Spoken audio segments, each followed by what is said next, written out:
오늘 금요 기도에 올라오신 여러분을 환영하고 축복합니다. 우리 인사 한번 나누겠습니다. 잘 오셨습니다. 말씀의 은혜 받으십시오.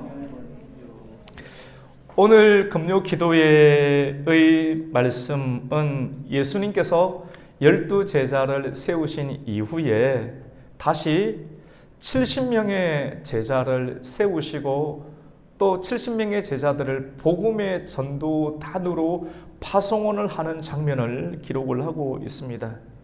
주님께서 12명의 제자를 세우신 일, 그리고 70명의 특별한 제자를 세우신 일은 구약시대 하나님께서 모세를 통하여서, 그리고 하나님께서 이스라엘 백성들을 12지파로 또 12명이라고 하는 그런 아들을 통해서 12지파를 세우시고 난 이후 가운데 모세를 통하여서 70명의 장로를 세우신 그런 장면과 유사하게 오늘 본문이 세워지고 있음을 우리가 보게 됩니다.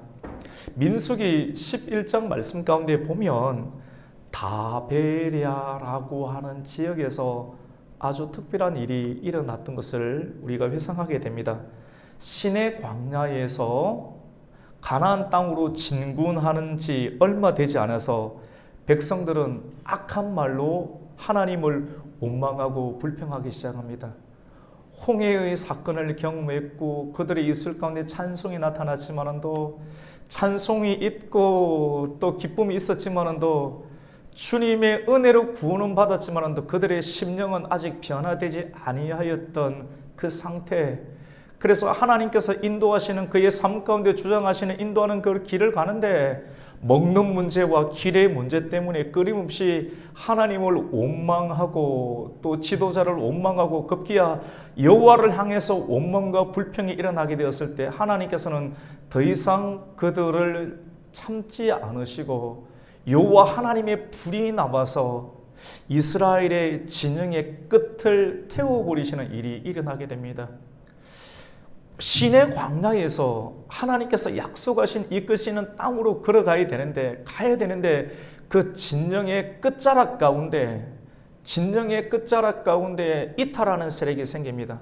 항상 질서 있게 믿음으로 나아가야 하는데 질서를 무질서하게 만드는 그 사람들은 항상 뒤에서 끝자락에서 대를 흩뜨리면서 하나님이 이렇다, 하나님의 종이 이렇다, 이런 말들이 만들어지면서 진영이 흩어지게 됩니다. 여호와 하나님의 불이 진영의 끝 가운데 불이 나와서 그들을 태우시자 그 불이 번지는 것을 보고 모세는 긴급하게 하나님의 불을 거두어 달라고 중보의 기도를 요청하게 됩니다.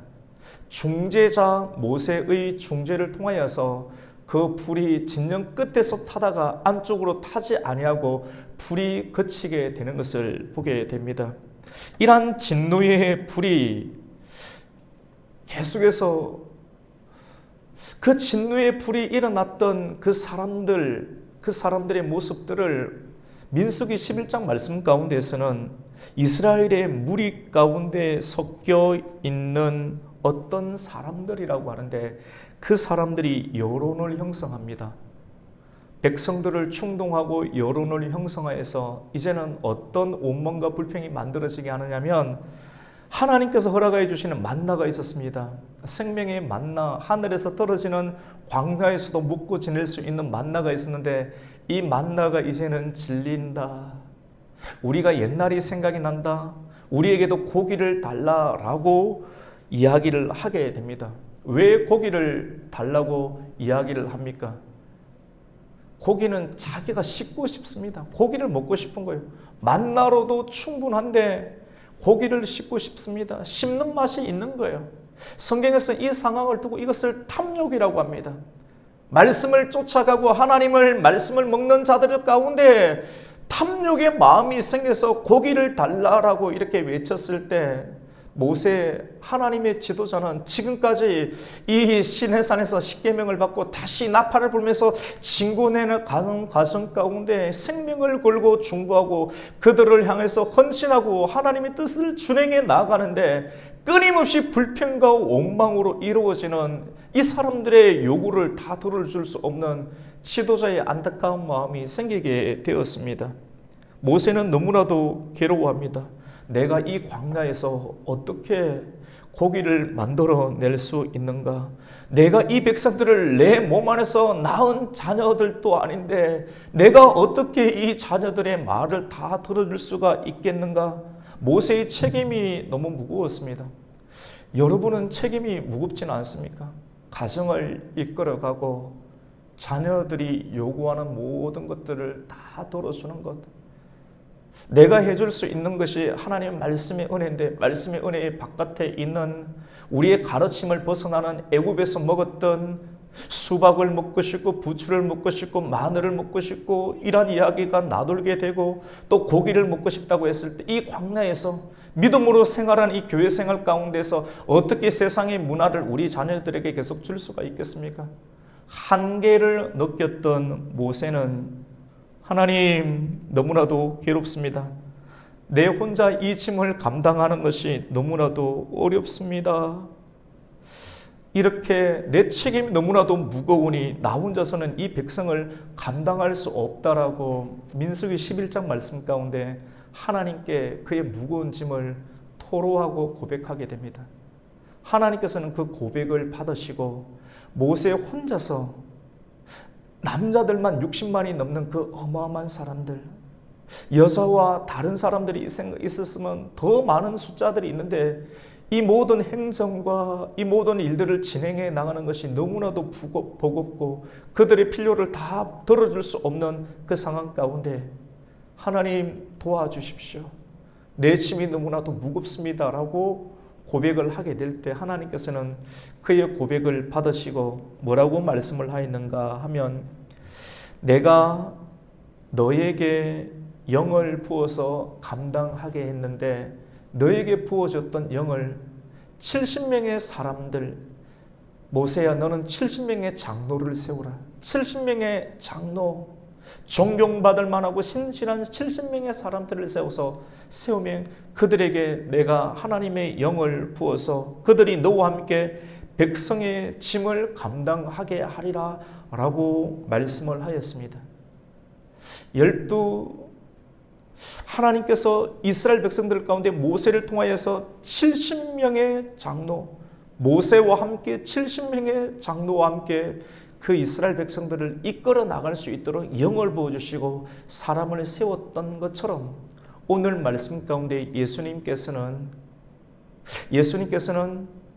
변화산에 오르시고 난 이후에 홀연히 기도하실 때 모세가 나타났고 엘리야가 나타났고 그와 함께 대화를 나누시면서 산 위에서 하나님의 변화되는 모습들을 가지고 산 아래에 내려와서 기도를 통한 하나님의 능력 가운데 산 아래에서 귀신 들렸던 한 아이를 고쳐주시고 간질과 경련으로 끊임없이 고통하던 그 아이들을 예수님께서는 고쳐주신 이후 가운데 그 아이의 부모에게 이 아이를 회복된 아이를 건네줍니다. 그러고 난 다음에 다시 복음을 전하십니다.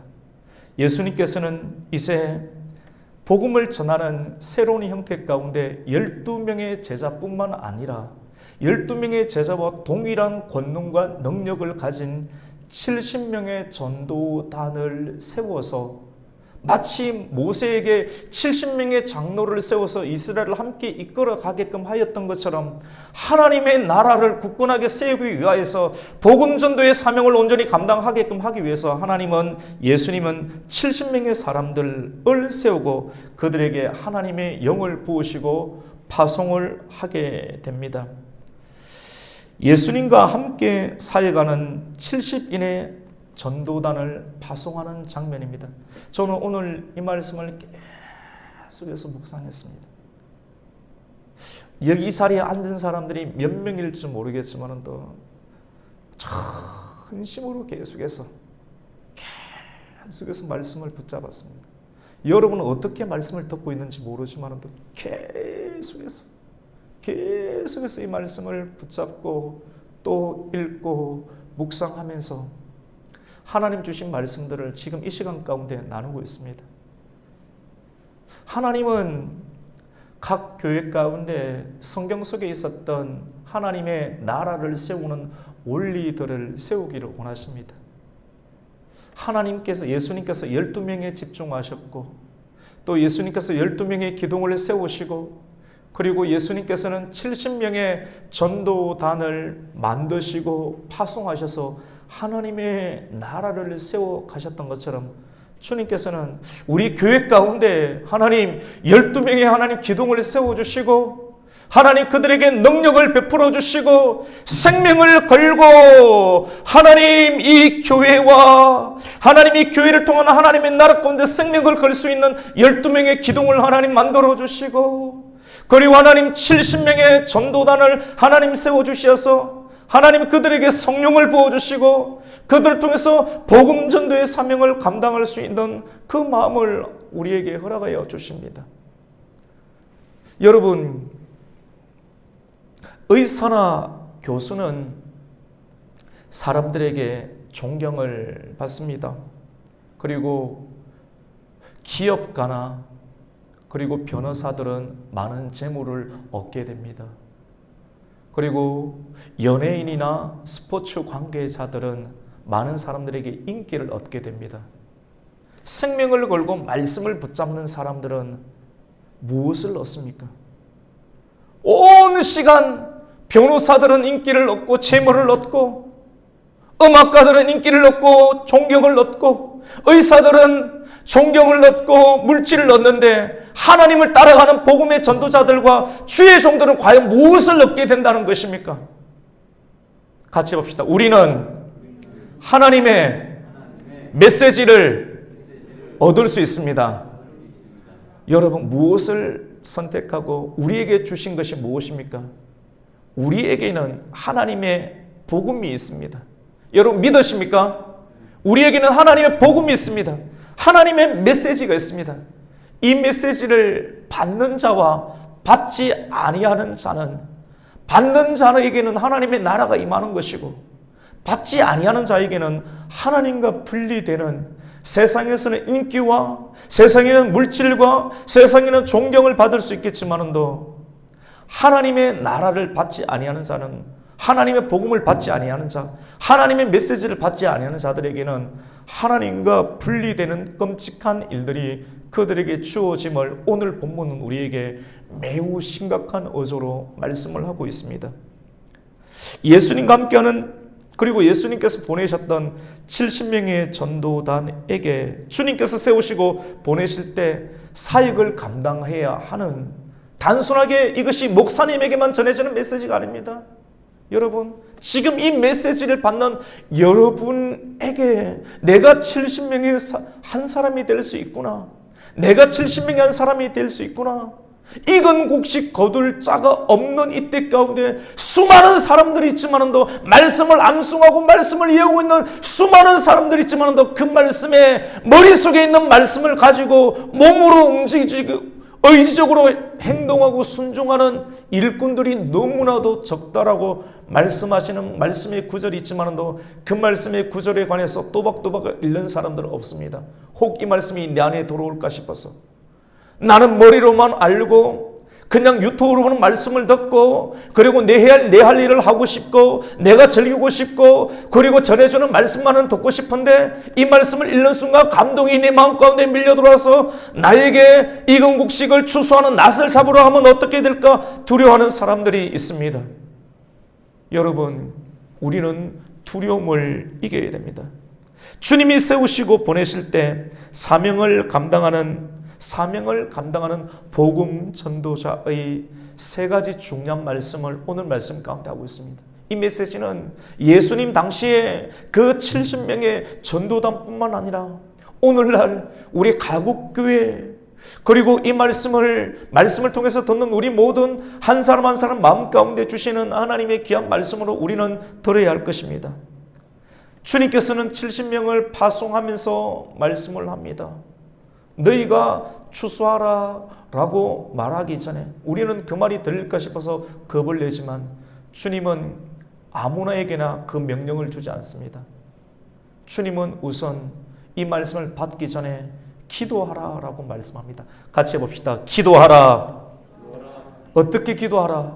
막상 나아가 보니까 여러분 외국에 나가 보시면 북한이나 중국이나 인도네시아나 다른 단기 선교지에 나아가 보면 사람이 깜짝 놀랍니다. 우물 안에만 이 한반도에만 갇혀 있다가 비행기를 타고 대륙을 건너고 바다를 건너고 내 물질을 써서 티켓팅을 하고 그 땅에 내리고 서로 다른 문화와 기후를 만나고 하나님께서 만드신 그런 피부가 다른 사람들을 만나고 그 땅 가운데 일어나는 일들, 그 땅을 밟았을 때 하나님 주시는 마음들을, 그리고 울컥거리는 그런 마음들을 가지면서 그 땅을 바라보게 될 때 하나님의 특별한 마음들을 주시는 것을 보게 됩니다. 아, 정말로 주님께서 다시 오실 때가 얼마 남지 않았구나. 추수할 일꾼을 부르시는 하나님의 음성을 우리는 듣게 됩니다. 그 땅을 바라보면서, 이 땅의 황몸을 바라보면서 주님께서는 70명의 전도단에게 뭐라고 말씀하시는가? 너의 아버지에 대하여 추수할 일꾼을 보내어 달라고 기도하라. 혹 너를 보낼까 겁내지 말고 눈을 감지 말고 피하지 말고, 그렇게 하기보다 네가 본 것 추수할 일꾼을 보내어 달라고 하나님께 기도하라고 말씀을 합니다. 우리 그 말씀을 한번 볼까요? 우리 10장 1절과 2절을 한번 읽겠습니다. 시작. 그 후에 주께서 따로 70인을 세우사 친히 가시려는 각 동네와 각 지역으로 둘씩 앞서 보내시며 이러시되 추수할 것은 많되 일꾼이 적으니 그러므로 추수하는 주인에게 청하여 추수할 일꾼들을 보내주소서 하라. 아멘. 같이 봅시다. 기도해야 합니다. 기도를 주님께서는 시키기를 원하십니다. 주님, 이렇게 시간이 지나서 추수 때가 다가오는데, 추수 때는 어느 때입니까? 그날입니다. 그날이 도적같이 임하는데, 이런 도적같이 임하는 하나님의 재림의 때나 심판의 때에 대해서 왜 우리는 말하기를 주저하며 성경의 수많은 메시지가 이 메시지로 집중하고 있는데 사람들은 어떻게 우리가 조금 더 잘 살 수 있을까? 이런 메시지를 사람들은, 복음의 메신저들은 전하고 싶어하고 사람들은 듣고 싶어합니까? 심판의 메시지만 들어오면 주보에 그것을 보고 이 오늘은 가지 않아야 되겠다라고 생각하는 사람도 왜 만들어지며, 이런 구절이 있을 때 소리를 내어서 힘있게 읽지 못하는 이유는 무엇입니까? 우리 안에 두려움이 있습니다. 마치 민수기 11장 말씀 가운데 하늘에서 내리는 신령한 만나면 충분한데도 불구하고 저 옛날에 애굽에서 먹었던 고기를 내가 먹고 싶다라고 온몸과 불평하며, 뒤에서 온몸과 불평하며 하나님과 모세를 향하여서 고기를 달라라고 외쳤던 그런 사람들의 말에 악평하는 모습이 우리 안에는 있지는 아니합니까? 하나님의 불이 나와서 그 진영의 끝을 살라버렸습니다. 경고를 주시는 거예요. 성령의 불이 아닙니다. 똑같은 하나님의 불이지만도, 똑같은 하나님의 불이 은혜의 사람에게는 성령의 불이 되지만도 악한 사람에게는 이것이 진노의 불이 되는 것을 우리는 보게 됩니다. 주님께서는 70명의 제자들을 파송을 하시면서 추수할 것은 많되 일꾼이 적으니 추수하는 주인에게 청하여 기도하여 추수할 일꾼을 보내주소서 하라고 말씀합니다. 우리 권사님 단계동에서 오시고, 우리 권사님 참 지난번에 제가 볼 때 저는 말을 잘 들어야 될 것 같아요. 왜냐하면 눈이 많이 왔을 때 제가 우리 항상 권사님 모셔 가잖아요. 그런데 어른들 말은 다 믿으면 안 될 것 같아. 왜 그러냐면, 근데 눈이 많이 와서 얼음이 얼은 것 같아가지고 차를 운행하는 것이 어려운 것이 아니고, 권사님들 80세가 넘으신 권사님들이 나올 혹시 미끄러져서 넘어지면 안 될 것 같아서 오늘은 권사님 기도하다가 쉬면 좋겠습니다 라고 말을 했는데, 제가 느끼기에 우리 권사님은 교회를 너무너무 사랑하는 것 같아요. 그 하루 못 나왔거든요. 제가 나오지 마라 그래가지고. 근데 느낌이 목사님한테 영감이 있지 않습니까? 너무너무 마음이 아파하는 것 같아요. 교회를 못 나와서. 목사가 오지 말아서 마음 아픈 것이 아니라 눈이 와서 얼음이 와서 이 교회에 참여하지 못하고 이 자리에 앉아서 내가 기도하지 못하고 하나님께 엎드리지 못하는 그 마음이, 그 아픈 마음이 저에게는 여러분 전달이 되더라는 것입니다. 우리 권사님이 기도하는 것 중에 하나가 무엇입니까? 하나님 일꾼을 보내주소서. 눈물을 흘리면서 계속 우리 권사님들이 기도하는 것, 주님 우리 가곡교회 가운데 일꾼을 보내주시옵소서 이렇게 기도하는데 하나님께서는 우리 권사님들의 기도 그리고 우리 교회와 함께하는 사람들의 보이지 않는 눈물이 흐르는 기도를 받으시고 주님께서는 사방에서 하나님께서 준비된 일꾼들을 우리 교회에 보내어주고 계심을 믿으시기를 축원합니다. 주님 같이 봅시다. 기도하면 같이 봅시다. 기도하면 됩니다. 기도하면 됩니다. 우리 권사님들의 기도는 받아주고 계십니다. 그리고 저의 기도도 받아주고 있습니다. 그리고 여러분의 기도도 받아주고 있습니다. 그래서 기도할 때 기도할 수 있는 은혜가 있기를 축원합니다. 입을 다물고 있으면 안 됩니다. 찬송할 때도 전심으로. 사람이 설날이라서 많이 못 나왔으면 사람이 다 나온 것처럼 2배로 박수를 치는 겁니다. 3배로 박수를 치는 겁니다. 할렐루야. 그렇게 믿음으로 나아가면 하나님께서 그 3배의 심령으로 박수를 친 사람 가운데는 하나님께서 3배의 은혜를 주실 줄로 믿습니다. 저 말이 틀렸습니까? 맞거든요. 오늘 말씀 가운데도 너희가 각 지방에 가서 촌에 들어가서 평안을 전하라. 평안을 전하고 축복을 전하는데 그 축복을 받지 아니하면, 받으면 하나님의 나라가 임하는 것이고 받지 아니하면 그 네가 빌었던 축복을 너에게 받게 된다는 말합니다. 여러분 강단에서 막 이상하게 말 안 전합니다. 아주 영적인 원리가 정확하게 되는 것이죠. 오늘 두 번째로는, 첫 번째로는 우리가 기도를 해야 되고 두 번째로는 같이 봅시다. 정리해야 합니다. 마지막 때가 점점점 가까워 오고 있는 상황 가운데 우리는 계속해서 몸집을 불리면 안 돼요. 정리해야 됩니다. 예수님께서 70명의 전도단을 파송하시면서 하셨던 말씀은 어떤 말씀인가? 내가 너희를 보내는 것이 어린 양을 이리에게 보내는 것과 같다라고 말합니다. 이리는 무엇입니까? 양을 잡아먹는 적입니다. 원수와 같은 하나님의 어린 순수한 심령을 가지고 말씀을 듣고 아멘으로 충만해서 그 말씀 하나 듣고 그 복음에 충만한 심령을 가지고 세상에 나와서 말씀을 전하는 사람들, 이 땅에 70명의 복음의 전도단들, 이런 사람들을 예수님께서 보내시는데, 보내실 때 예수님께서 말씀합니다. 내가 너희를 세상에 보내는 것이 마치 어린 양을 이리에게 보내는 것과 같다. 죽이는 겁니까? 어떤 사람은 이것을 죽인다고 말합니다. 세상에 가서 죽어라. 세상에 가서 죽는 것이 낫다. 이렇게 생각할 수 있습니다. 그런데 그렇지 않습니다. 여러분, 왜 어린 양입니까? 어린 양처럼 염소와 같은 사람은 말씀에 반응 안 합니다. 목자의 음성을 듣는 하나님의 사람을 두고 어린 양이라고 합니다. 어린 양이 순수하게 그대로 말씀을 받고 세상 가운데 복음을 전하는 사명을 감당하게 되는데 세상은 복음을 전하는 사람을 죽이려고 하지요. 어린 양입니다. 어린 양은 공격력 무기가 없습니다. 그래서 계속해서 말씀 가운데 너는 복음을 전하러 갈 때 전대나 배낭이나 가방을 가지고 가지 말라. 전대는 무엇입니까? 돈 주머니입니다.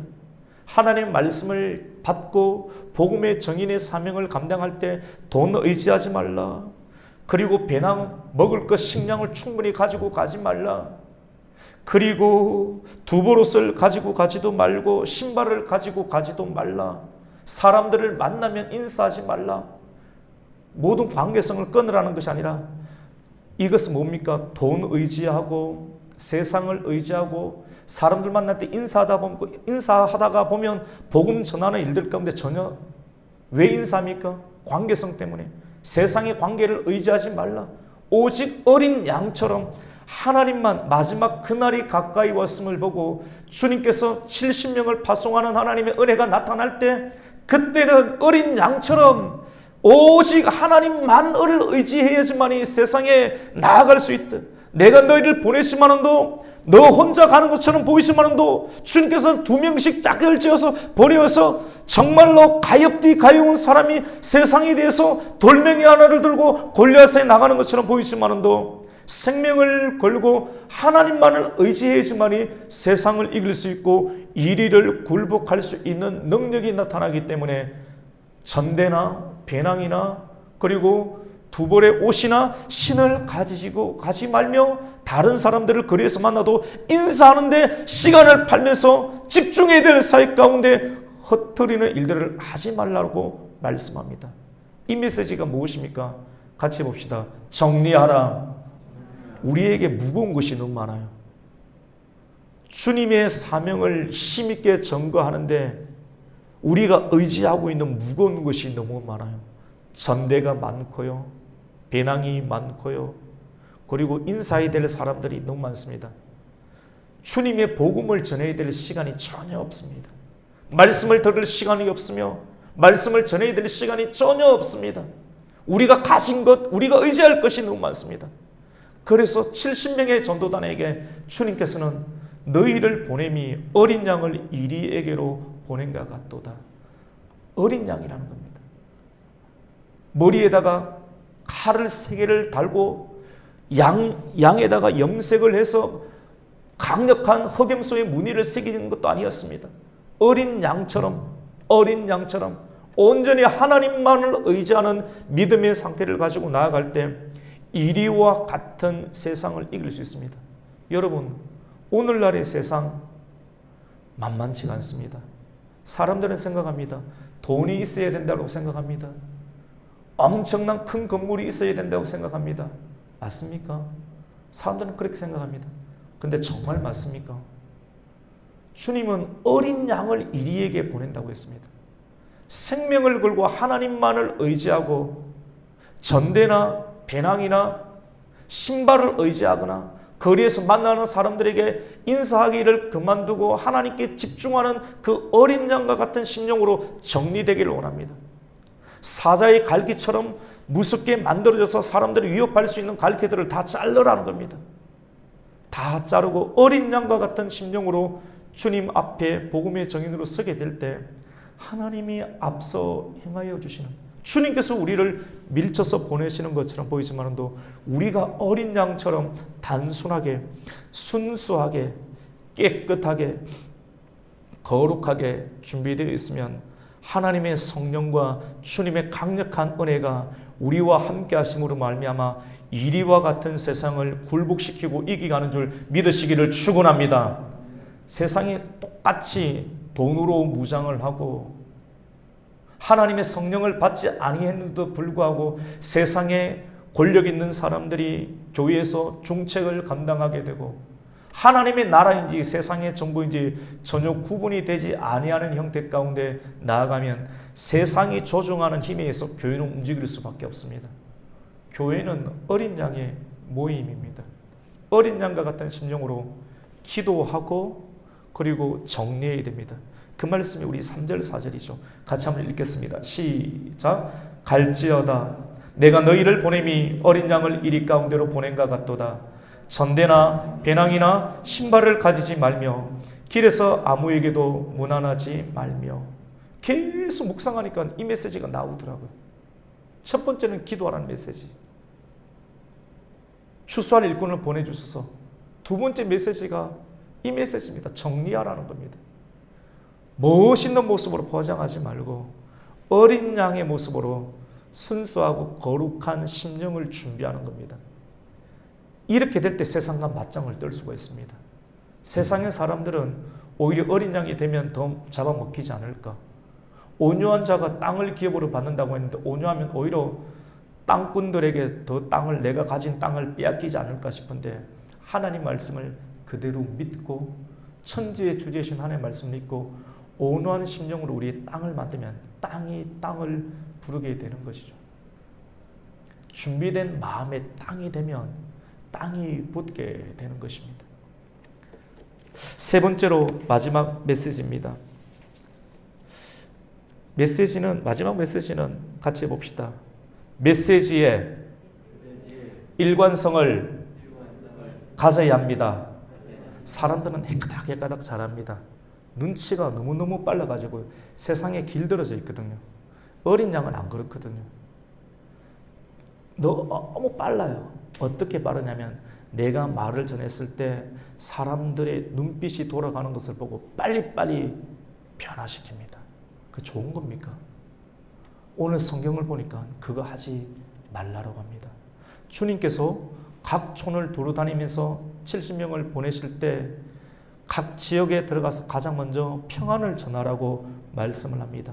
그리고 평안을 전했을 때 그 평안을 받아들이면서 너희들을 받아들일 때 그 집에 유하고 그 집에서 주는 음식을 먹고 마시는 것을 먹으라고 말씀을 합니다. 그리고 어느 정도 배가 부르면 사람들이 딴 생각하거든요. 다른 집에 가면 내가 지금 이렇게 대접받는 것보다 더 좋은 대접을 받지 아니할까라고 생각을 합니다. 그래서 주님은 옮기지 말라고 합니다. 옮기지 말라고 그래요. 참 목자와 가짜 목자가 있습니다. 그리고 참 성도와 가짜 성도가 있습니다. 참 목자와 가짜 목자는 더 많은 사례비를 주면 점프하는 목자들, 돈에 의해서 사례비를 많이 주면 더 좋은 거 대부분 그래가고 이것이 합당하다라고 여깁니다. 여러분 맞습니까? 참 성도가 있고 가짜 성도가 있습니다. 우리 교회 잘 나오다가 더 좋은 교회가 만들어지고, 좋은 교회가 뭡니까? 더 큰 교회입니까? 그 교회가 생기면 글로 점프하는 겁니까? 가짜 성도입니다. 오늘 말씀은 7절 말씀 가운데 그 집에 유하며 주는 것을 먹고 마시라. 일꾼이 그 삭슬을 받는 것이 마땅하니라. 같이 봅시다. 이 집에서 저 집으로 옮기지 말라. 먹어보니까 좋으니까 저 집에 가면 더 좋은 대접을 해줄 것이라고 여기고 옮기는 것 하지 말라라고 하는 것입니다. 대접에 의해서 세상에서 해주는 그런 대접 때문에 그렇게 하는 것은 이것은 하나님의 나라가 아니고 또 하나님의 복음을 가진 자들의 마땅한 태도가 아니라고 주님은 말씀을 하는 겁니다. 그리고 여러분 9절 말씀 가운데 거기 복음을 받아들일 때 그곳에 들어가서 병자들을 고치라고 합니다. 여러분 70명을 파송할 때 하나님께서 장로에게 70명의 장로에게 하나님께서 영권을 주시고 능력을 주시고 모세와 함께 하나님의 사역을 감당하게 했던 것처럼 오늘날에도 주의 종과 더불어 하나님의 교회를 함께 복음을 전하는 하나님의 특별한 70명과 같은 하나님의 전도단에게도 복음의 능력을 주십니다. 목사뿐만 아니라 목사라고 다 능력 있는 것도 아닙니다. 가짜 목사도 있으니까. 그런데 주의 종은 마땅하겠죠. 능력이 있어야 되겠죠. 그런데 복음 전도자들에게도 하나님께서는 능력을 주시는 줄 믿으시기를 축원합니다. 복음을 전할 때는 목사뿐만 아니라 복음을 전하는 성도들에게도 하나님의 능력이 있습니다. 귀신을 제어하는 능력이 있습니다. 여러분 믿으십니까? 실절 그리고 질병을 치유하는 하나님 능력도 주십니다. 여러분이 예수의 이름을 온전히 믿고 구하고 믿음으로 선포하면 그 역사가 일어나게 됩니다. 그리고 오늘 9절 말씀 가운데 거기 있는 병자를 고치고 그리고 말하기를 하나님의 나라가 너희에게 가까이 왔다라고 말하라고 합니다. 메시지, 일관된 메시지는 하나님의 나라를 전하라고 합니다. 하나님의 나라가 가까이 왔다는 것은 추수 때가 가까워왔다는 것입니다. 심판의 때가 가까이 왔다라고 분명하게 심판의 메시지를 전하라고 하는 겁니다. 그러면 이 말씀을 잘 듣는 성도들은 받아들이는데 조금 고급 사람들 멋있게 옷을 입고 딱 앉아서 인상을 찌푸리고 찡그리면 목사님이 싹 바꿔가지고 그런 말 안 하고 좋은 말 싹 바꾸고 그런 짓 하지 말라라고 하는 겁니다. 오늘 10절 11절 말씀 가운데 만약 영접하지 아니하는 사람들이 나타나게 되는데, 영접하지 아니할 때 어떻게 해야 되는가? 우리 10절과 11절을 한번 읽습니다. 시작. 어느 동네에 들어가든지 너희를 영접하지 아니하거든 그 거리로 나와서 말하되 너희 동네에서 우리 발에 묻은 먼지도 너희에게 떨어버리노라. 그러나 하나님의 나라가 가까이 온 줄 알라 하라. 아멘. 메시지의 일관성을 가지라고 하는 것은 무작정 심판의 메시지만을 전하라는 그런 내용이 아니고요. 복음을 전했을 때 그 복음을 받아, 복음의 핵심은 하나님의 나라가 가까이 왔다는 겁니다. 그래서 깨어 정신을 차리고 전심으로 예수님을 믿고 예수님의 증인의 삶을 살아라는 메시지인데요. 혹 받아들이지 아니하는 동네가 있으면 11절에 있는 것처럼 여러분의 발에 복음을 전했을 때 상처를 입게 되죠. 거부하니까 그 먼지를 떨어버리라는 거예요. 떨어버리는 행위를 분명하게 거리에 나와서 하고 그것이 하나님의 심판의 증명이 된다고 하는 것입니다. 그리고 이렇게 말하라고 합니다. 하나님의 나라가 가까이 온 줄 알라 하라. 동일한 메시지를 전하라고 합니다. 사람이 듣기 싫어해도 우리가 사람의 비유를 맞추는 것이 아니라, 예를 들어서 저에게 하나님께서 이 자리에 세우시고 감동을 주시고 이 자리에 세우셔서 나에게 주시는 하나님의 메시지를 밀어내는데, 나를 세우시고 나를 보내시고 나에게 메시지를 공급하시는 그분의 뜻에 합당한 메시지를 정확하게 전하라고 하는 것입니다. 근데 이렇게 해야 되는 것이 옳은 일이냐? 많은 사람들이 그렇게 하지 않습니다. 왜냐? 사람의 눈치를 보기 때문에 그렇습니다. 사람의 눈치는 언제든지 변화됩니다. 그래서 심지가 굳건해야 됩니다. 하나님의 복음을 전하는 사람들은 일관된 메시지를 가지고 꾸준하게 전해서 하나님의 백성들이 하나님의 복음의 증인이 되도록 훈련을 시키고 그 말씀 가운데 점점 참여할 수 있도록 은혜를 주어야 합니다. 말씀을 전하는 저 같은 경우 굳이 어렵다면 어려운 거 하나도 없어요. 뭐가 어렵습니까? 주님께서 함께 하시는데. 근데 세상의 편으로 굳이 어렵다면 무엇이 어려운지 아십니까? 오늘 본문에 충실한 것이 어렵습니다. 최대한 충실하는 겁니다. 세상으로 멋있게 막 웃으면서 할 수도 있어요. 그런 연기를 할 수 있습니다. 근데 그 연기는 빵점입니다. 진짜 하나님의 종이라고 한다면 말씀에 충실하게, 오늘 10장 말씀에 충실하게, 주님께서 70명을 파송할 때 사람들은 나가기 싫어하는데 파송을 해야 되는 메시지를 들으면 이거는 나와는 상관없는 메시지라는 연상이 들 수도 있지만도 어떻게 이 메시지를 능력 있게 전할 수 있을까? 은혜 가운데 전할 수 있을까? 끊임없이 조정하고 이 의미를 발견하고 이 메시지가 사람들의 판단을 뛰어넘을 수 있는 심령의 전국 가운데 들어갈 수 있도록 준비하는 시간이 온전히 걸리게 되는 것입니다. 그리고 이 메시지를 전할 때 하나님 성령께서 함께 해주셔서 이 말씀을 받는 자들의 심령이 영이 깨어서 이 말씀을 온전히 받을 수 있도록, 웃다가 코미디처럼 가는 것이 아니라 말씀을 듣다 보면 웃는 역사도 있지만도 온 마음을 집중해서 온전히 하나님 이 말씀 가운데, 하나님 이 말씀을 듣고 난 이후 가운데 내가 70명의 전도단이 되기를 원하는 하나님이 그런 결단을 할 수 있도록 하나님 성령님 역사하여 주시옵소서. 그게 가짜가 안 되는 거예요. 쇼로 할 수가 없는 거예요.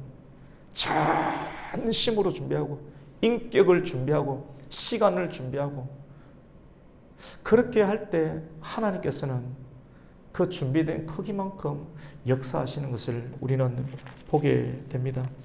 여러분, 오늘 말씀을 통해서 우리는 기도해야 합니다. 그리고 정리해야 됩니다. 복음을 전하기에 합당하지 아니하는 의지하고 있는 것들, 전대나 주머니나 그리고 음식을 넣는 가방과 같은 상황들, 그리고 길거리 나갈 때 많은 사람들과 인사하여서 하나님께서 우리에게 주신 복음의 정인의 사명을 집중할 수 있는 것들을 빼앗겨 버리는 혼합된 신앙과 같은 모든 관계들을 주님께서는 정리하라고 합니다. 어떻게 해요? 같이 봅시다. 어린 양처럼 우리가 만들어야 돼요. 주님께서 우리를 보내시는 사람의 크기는 이리와 같은 세상에 우리를 보내실 때는 어린 양을 보냅니다. 이것이 가장 강력한 하나님의 군사라고 하는 것입니다. 어린 양과 같은 심령이 되었을 때 내가 너와 함께하고 세상을 내가 굴복시키겠다라고 말씀합니다. 마지막 날에 초막절과 장막절과 수장절과 같은 천년왕국 예수 그리스도께서 아마겟돈 전쟁을 승리로 이끄시고 난 이후 가운데 새 예루살렘 성이 이 땅 가운데 내려오기 직전에 하나님께서 예수 그리스도께서 이 땅 가운데 천년의 왕국으로 이 나라를 다스릴 때 사단을 천년 동안 감금시키시고 이 땅 가운데 거짓 선지자가 없고 적그리스도가 없고 마귀의 세력이 없고 이 땅 가운데 천년의 왕국이 펼쳐지는 수장절과 장막절과 같은 날이 있을 때 이사야 선지자를 통해서 예언하였던 것처럼 독사굴에 아이가 손을 넣어도 독사가 물지 아니하고 그리고 어린 양과 이리가 어떻게 합니까? 함께 뛰노는 세상이 마지막 세상 가운데는 오게 될 것입니다. 어린 양과 복음을 전하는 자들과 그리고 실제 이리와 같은 그런 사람들이 다 하나님께 돌아오게 되는 그런 부흥의 역사를 우리는 보게 될 것입니다. 오늘 말씀은 70명을 파송하는 말씀입니다. 예수님은 하나님의 나라 천국 복음을 전할 70명의 전도단을 파송하셨습니다. 그들은 자신의 능력으로 나아가는 것이 아닙니다. 목사도 내가 요 말씀하면 사람들이 좋아하겠지 이렇게 나아가면 판판이 끼어집니다. 주님께 엎드리고 기도하고 가장 민감하게 은이라고 하는 은이 전기의 전도가 열전도나 전기 전도가 가장 좋은 것처럼 은처럼 우리의 심령을 잘 만드는 겁니다. 그래서 하나님의 열이 올 때 순식간에 심령 가운데 전도될 수 있도록 심령을 만들고 준비되었을 때 주시는 하나님의 음성과 메시지를 가지고 전하게 되는 것이죠. 내 능력으로 전하는 것이 아니라 나를 부르신 하나님의 능력으로 전하게 되는 것입니다. 우리가 복음을 반대하는 사람을 만날 때 비굴하거나 또 낙심하지 말아야 할 것은 우리가 그리스도의 권능으로 나아가기 때문입니다. 세상은 이리처럼 강해 보이지만 우리가 전하는 복음의 능력 앞에 세상은 우리가 어린 양처럼 우리가 세상의 무기들을 끊어버리고 말의 힘줄을 끊어버리고 다윗처럼 인구조사하지 않고 끝까지 하나님만을 의지하는 마음을 가지면 성경이 다 똑같습니다. 지금 모든 맥락이 다 똑같습니다. 온전히 하나님을 의지하는 심령으로 어린 양처럼 준비되어서 그러니까 얼마나 하나님만을 강력하게 의지하겠습니까? 강력하게 하나님만을 의지하는 어린 양과 같은 심령으로 나아가게 되면 이리와 같은 세상이 복음의 능력을 가진 자 앞에 무릎을 꿇게 되는 역사가 일어나게 될 줄로 믿습니다. 우리 교회가 저와 여러분이 준비해야 될 것은 돈을 준비하는 것도 아니고 저와 여러분이 준비하는 것은 더 좋고 더 크고 더 빠른 것을 세상처럼 준비하는 것이 아니라 오늘 말씀을 통해서 어린 양이 되어야 되겠다. 우리는 염소이기도 해요.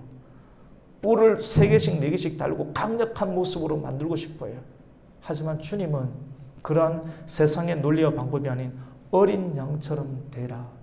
그러면 내가 너와 함께 할 것이고 이리를 굴복시키는 다윗의 영감과 영성을 너에게 허락하여 줄 것이라고 말씀을 합니다. 오늘 16절까지 말씀 주님 파송하십니다.